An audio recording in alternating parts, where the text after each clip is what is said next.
Hello, good evening. You're welcome to Business Now. We bring you the latest stories on business, markets, and investment. The show is supported by Absa Bank Uganda, currently running its DG loan campaign, offering its customers quick and seamless digital access to credit.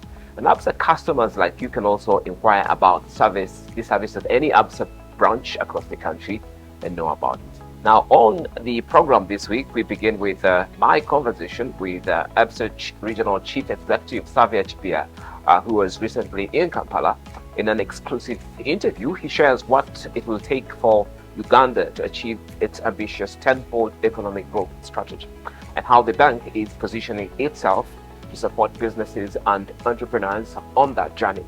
We'll also be looking at a new investment initiative from Old Mutual Uganda that combines wealth creation and built-in life protection for investors and their families. And later, we turn to Regional Trade and Infrastructure Corporation as Uganda and Tanzania hold joint permanent commission meetings in Dar es Salaam.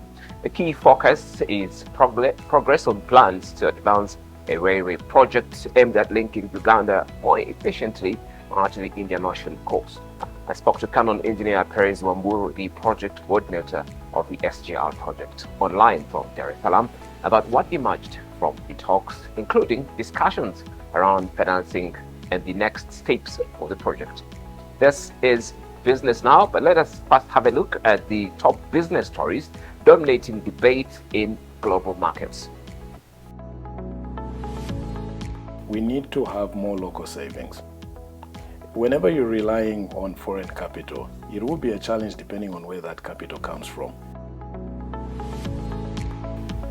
Escalating tensions in the Middle East, driven by the US-Israel war with Iran, continue to roil global energy markets. Brent crude oil prices have surged by around $101 US dollars per barrel, and that's up over 40 to 50% since late February, with jet fuel costs rising even more sharply, often 50 to 150% in recent weeks. Now, airlines worldwide are warning of escalating jet fuel expenses due to tighter supplies and disrupted Gulf routes, leading many carriers, including Qantas, SAS, Air New Zealand, and others in Asia and Europe, to impose fare hikes of 5 to 15% and fuel surcharges or adjust schedules. Now, this is expected to push average ticket prices higher, particularly on international and long-haul routes, as carriers pass on costs amid fears of prolonged disruptions. Let's now dig in. Uganda's economy continues to post solid growth, with the International Monetary Fund estimating expansion of about 6.3% in the last financial year, supported by strong domestic demand and improving investor sentiment. The government is now betting on an ambitious tenfold growth strategy aimed at transforming the country into a much larger economy in the coming decades. Against this backdrop, I sat down with Absa Regional Operations Group Chief Executive Xavier Chipia, who was recently here in Kampala, to discuss what it will take for Uganda to sustain faster growth and how the bank plans to position itself to support businesses and entrepreneurs in that journey. So this week we talk economy. We have a visiting regional group executive, Xavier Chipia, here to talk to us about Uganda's economic growth and where we are heading. You're very welcome to Business Now, Mr. Xavier Chipia. Thank you. Good morning. Thank you very much. I hope you're enjoying Uganda already. Always. I am enjoying Uganda. I've received a warm welcome and lots of very interesting engagement, which are quite promising. As we look at the African continent, what is so unique? What are those unique similarities that we are facing when you talk of economic growth? And I know there have been already projections from the International Monetary Fund. We'll come to the Ugandan picture before that. Look, I think what's obvious when we think about economic growth across the continent, and in Uganda particularly, is first of all, you've got to have the natural resources, right? You've got to have land, weather, and everything that is so fundamental to whatever you want to do, in whatever sector you want to be in, whether it's in agriculture or you're going to attract tourism. That natural resource is quite important. And now with Uganda, with the discovery of oil and producing that, that's really going to help in diversifying the economy. But quite important, you said what's similar across the continent is also having a resilient people. And in that resilience, you're also having a people who are becoming more and more creative. They're becoming more entrepreneurial. And that is now going to drive a lot of economic growth, because the human capital and the natural resource put together and having sound policies that support that helps in a lot of countries, and we're seeing that in Uganda, to be able to drive the economic growth. You import a lot of machinery, a lot of oil and gas products, and all the other things. Where does that leave aspirations to meet those targets, where you currently have an Africa facing terrible geopolitical tensions in the Middle East? For some of us who spend our time going across the continent, you get on a plane, you see a lot of people who are not Africans coming into Africa. They're seeing opportunity. They're seeing opportunity in Africa. They're seeing that there are certain things that will be required for that global economy to function. And how you take advantage of that to help to develop your economy becomes quite important. You mentioned the ambitions that Uganda has. I think it's very bold and aggressive ambition, which is required. You need to have bold ambition to think, what will it take for you to be able to achieve that ambition? So from an economic point, if you want to grow your economy tenfold, there are a lot of things that you need to think from a policy point, from how you do business, that need to change. You need to have more scalable businesses, for instance, right? In a lot of our economies, especially you mentioned agriculture, you have a lot of small-scale farming which needs to be scalable. And at some point, you need to invest in the skills, you need to invest in technology to be able to get higher yields, to be able to grow those businesses. You need to have an ecosystem. When you do produce the primary produce, you need to process it. You need to be able to now be able to have products that you're able to export. You know, all those things are things that you need to think, how are you going to achieve them? Economies that we are beginning to, be looked at as, the saviors of Africa's long-term funding problem are the ones which are being hit hard. How is this going to affect our long-term plans with the current tensions? We need to have more local savings. Whenever you're relying on foreign capital, it will be a challenge depending on where that capital comes from. And part of our role in deepening the financial systems is to ensure that we have more local savings. Ultimately, we are part of a global economy. So what is Absa's formula? And part of a global economy, if you look at what we're doing right now in terms of investing in everything that can help us mobilize deposits, in all the investments in technology, in all the products, in educating people, that's all part of it locally. However, as a Pan-African bank, we are also ensuring that we are using our balance sheet across to be able to transfer these funds from country to country depending on where they are needed. So if we are funding a huge project in Uganda, we've got the local balance sheet, but we've got the group balance sheet.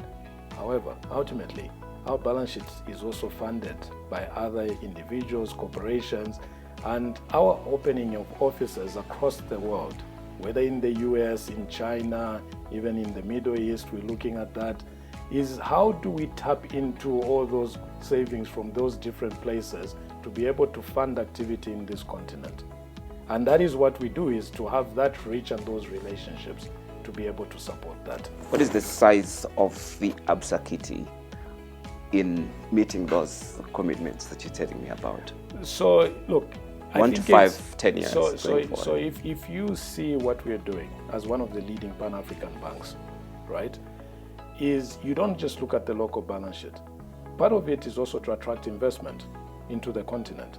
So when we are talking to people in all the different continents and selling the continent and selling Uganda, we are telling them, because part of attracting investment is understanding what the continent is about. And there is very little understanding of this continent. There are headlines in the news which sometimes are not the reality of the opportunities. So when we look at Absa, we're not just looking at our balance sheet, even if we're one of the leading Pan-African banks. We're looking at how do we attract more investment into this continent and even facilitate more trade with the continent and the rest of the world. What things would be standing in the way of this? Being mindful right now, by the way, that investors are taking their money out of African institutions because this is capitalized flights right now. gold, safe haven, the dollar. These economies are becoming more risky. I mean, if you look at what's happening today. So what in your view are some of the things that will be standing in the way of that? I mean, the central banks talk about risk. They also talk about good things.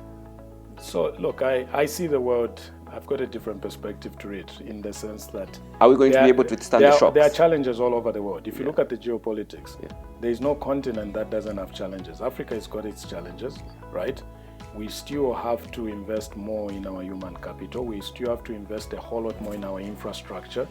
We have to evolve our whole policy-making framework in terms of making sure we've got updated laws. We look at the regulations that are evolving with the times that we live in. That's a global issue. It's not just an African issue. It differs in terms of intensity. You mentioned that capital is leaving, but the reality is it often leaves and comes back. The reality is this. It depends on what you're looking at, right? At this point in time, there's oil that's being produced in Uganda. Oil is needed for the world.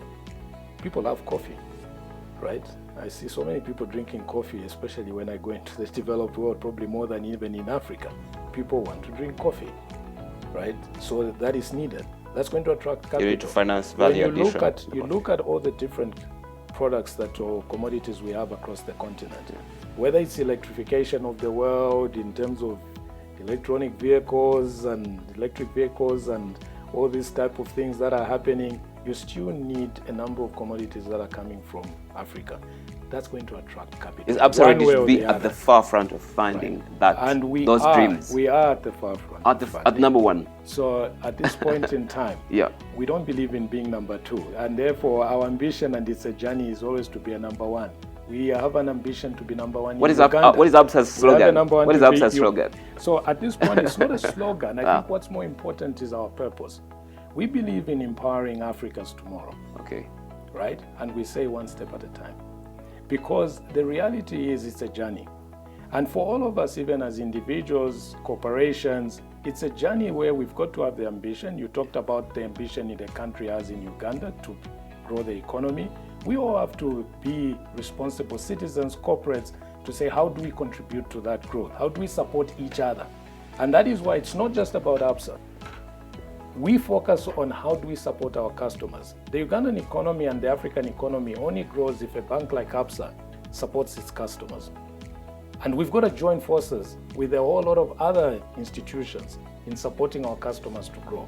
If our customers grow and they produce more, they are more economically viable, they play a role where they can compete in the rest of the world. We believe that capital will be affordable, by the way, and long term. Thank you very much. And I agree with you. Mr. Sevia Chivia, for speaking to Business Now. I like the way you hide numbers. Thank you. And that's Business Now. Imagine growing your wealth while protecting your loved ones at no extra cost. And that's the game-changing reality for you today with Old Mutual Uganda's brand new Old Mutual Unit Trust Life Cover initiative, which launched just this month at Poter by Marriott Skies Hotel in Kampala. This first of its kind benefit in East Africa embeds free life insurance, disability support, and education protection right into your unit. Trust investments from life care for your family in tough times to lifetime benefits for critical moments and safe scholar to keep school fees paid. Your savings work harder and smarter than ever before. I sat down with our official from UAP to bring us up to speed on this life-changing campaign. So financial wellness doesn't only include saving, budgeting, and investing. It also includes protecting your assets, protecting your health, protecting your future in general. And so under Old Mutual, we're an integrated financial services provider, and we have medical insurance, we have general insurance, we have life assurance, and we also have the investment group as well. Under medical insurance, there's quite a number of emergencies that could possibly come up, and we provide medical insurance to protect your health. And under general insurance, we have travel insurance, motor comprehensive insurance, among many others. But I think for travel insurance especially, it's really important, especially in the recent time when there's been quite a lot of uncertainty during travel because of what's happening in the Middle East and also what's been happening locally. Flights have been delayed, flights have been cancelled, and when you have travel insurance, you have cover for delayed flights and also lost luggage, for example. So insurance is really important for these aspects. So we've recently rebranded from UAP Old Mutual to Old Mutual, and we've been in existence for over 180 years. We have stood the test of time. And how we've been doing that is through continuous improvement and innovation. For example, you can buy travel insurance online, you can buy motor insurance online, and you can also buy medical insurance online. So we're continuously innovating. Another solution that we've recently come up with is Mpola Mpola, where you can make monthly payments for your motor comprehensive insurance, and that makes insurance more accessible because you don't have to pay at a go, at a lump sum. Trust is in the foundation of everything that we do. And in 2025, the general and medical insurance business paid about 75.5 billion worth in claims. And what this means is that lives have been supported, businesses have been protected for future prosperity. This clearly demonstrates that we're honoring our promise and we're supporting families and businesses when it matters most. I would encourage you all to participate in Insurance Week regionally and also in Kampala. In Kampala, like I mentioned, it's going to be at City Square. And I encourage you to follow our website, oldmutual.co.ug, to find out more about insurance and purchase our products online. And you can also follow us on our social media platforms, oldmutual.co.ug, across all the platforms. Uganda and Tanzania are advancing efforts to deepen regional trade and infrastructure links. The officials meet in Dar es Salaam under the Joint Permanent Commission framework. Now, the talks come as the two countries push forward plans for a new railway corridor that would connect Uganda to more directly to the port of Dar es Salaam, offering an alternative route for exports and imports and helping lower transport costs for businesses. The railway project is part of a broader regional integration agenda aimed at improving logistics and boosting trade flows across this region.